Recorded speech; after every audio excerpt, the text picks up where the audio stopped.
తాకట్టులో ఉన్న బంగారాన్ని విడిపించి ఆ రోజున్న మార్కెట్ ధర కట్టి మిగిలిన డబ్బును మీకు అందిస్తుంది ఎస్వీఎస్ గోల్డ్.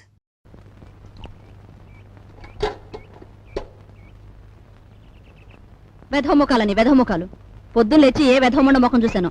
గుమ్మం తగిలి తలంతా బొప్పి కట్టింది. ఎవరినే వెధముండలంటున్నావు? నిన్ను కాదులే. నువ్వెవరినంటున్నావో నాకు తెలిసే. కొందరు మొగుడు చచ్చి వెధముండలవుతారు, మరి కొందరు మనసు చచ్చి అవుతారు. భూదేవి లాంటి మీ వదిన్ని పట్టుకుని వెధముండ అన్నందుకు అక్షరానికి ఒక శిక్ష విధిస్తాడు ఆ దేవుడు. ఏమిటి నువ్వు అనేది? నేను అన్నదేమనే తప్ప? తప్పున్నరా? మొగుడు చచ్చి అత్తారింటి నుంచి పుట్టింటికి వస్తారే కాని నీలాగా మొగుడుతో పాటు పుట్టింట్లో తిష్ట వేసి ఇంటి దొంగల్లాగా కన్నాలు వేసేవాళ్ళు వాళ్ళకంటే నికృష్టులని తెలుసుకోవే. నార్మల్ కూతురనే ఇది కూడా లేకుండా వాగుతున్నావు. నీకు పిచ్చెక్కింది. పిచ్చే.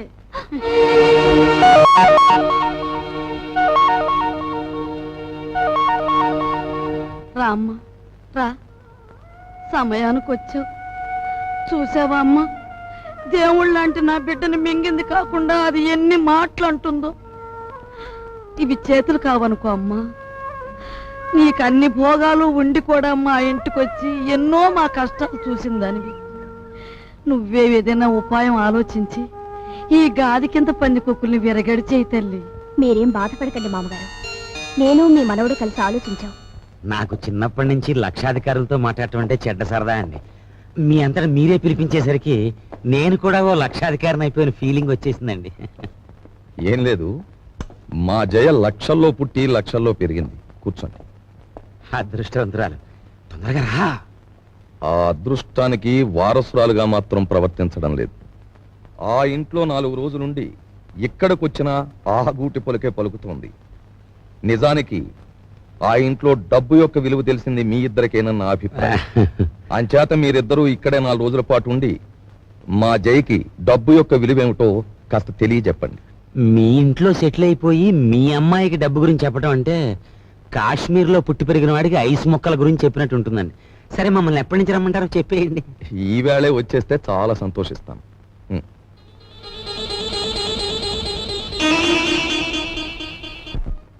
వరాలు,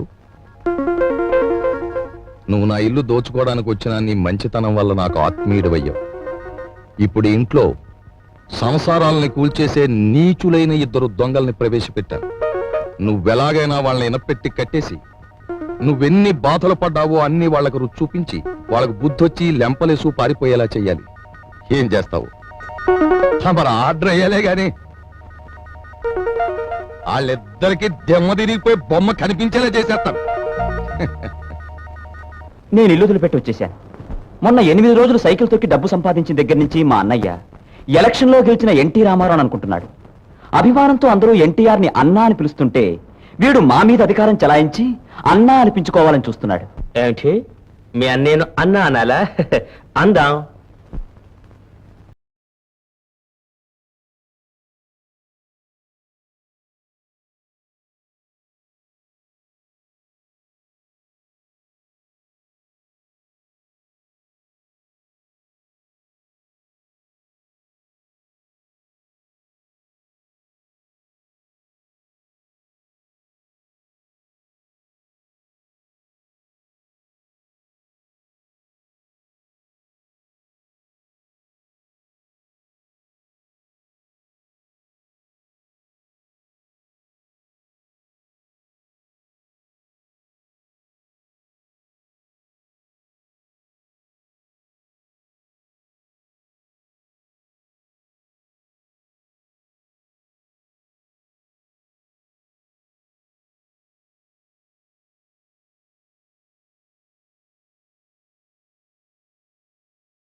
గాలిగా తిరుగుతుంటే చూస్తూ ఊరుకుంటారే?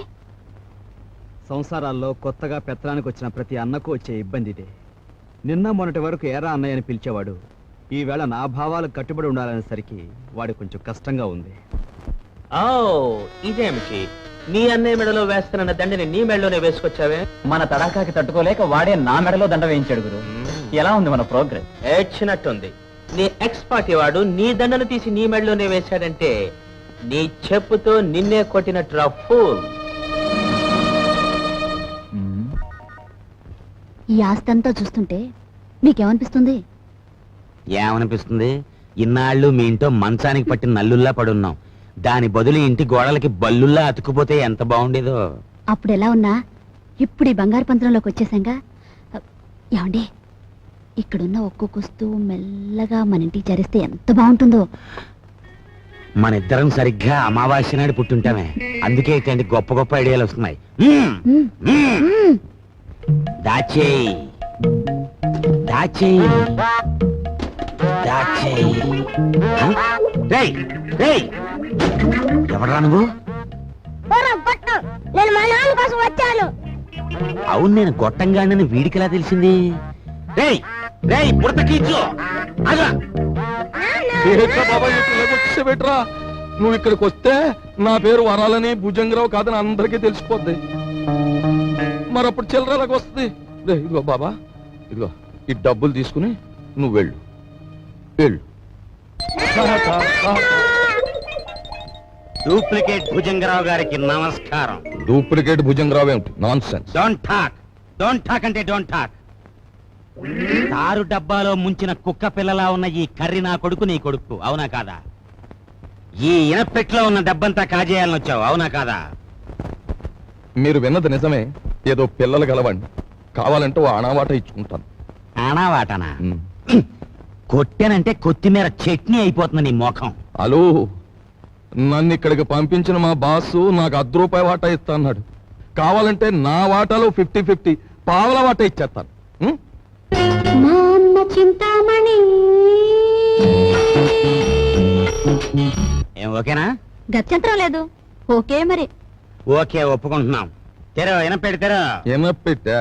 హె, దీనికి 3 నంబర్ల కాంబినేషన్ ఫిట్టింగ్ పెట్టాడు ఆ భుజంగరావు గారు. సరే, ఆ నెంబర్ల ఫిట్టింగ్ ఏదో నేను వారం రోజుల్లో తేల్చేస్తాను. నువ్వు వెళ్ళు. తేల్చుకుందరు గాని, కానీ రేపు పొద్దుట ఇంట్లో ఉన్న నౌకర్లందరికీ జీతాలు ఇవ్వకపోతే ఇదిగో ఇది మన బండారం ఓపెనింగ్ చేసేస్తుంది. అది గాన జరిగింది అంటే దిమ్మ తిరిగిపోయి బొమ్మ కనిపించేస్తుంది. ఇప్పుడు ఏం చేయటం? ఈ గండం గడిచి బయట పడాలి అంటే ఇవిడ ఒంటి మీద ఉన్న నగలన్నీ రేపు అమ్మేసి ఇంట్లో ఉన్న నౌకర్లందరికీ ముందు జీతాలు ఇచ్చే. అమ్మో, నా నగల నేనివ్వను. పర్వాలేదులేదే, ఈ గండం కాస్త గడిచిపోతే ఆ తర్వాత మనకి లక్షలకి లక్షలు వస్తాయి. నీ దగ్గర ఉన్న నగలన్నీ ఇచ్చేయి. సరే, నేను మెల్లిగా ఒక్కోటి ఒలుచుకొచ్చి మీకు ఇస్తాను. పద పద.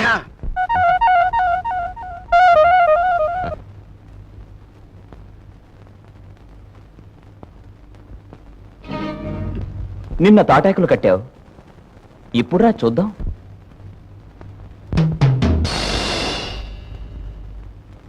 ఇక్కడ కొట్టుకుంటే అమ్మ వాళ్ళకి తెలుస్తుంది, కంగారు పడతారు. బయటికి పోతా.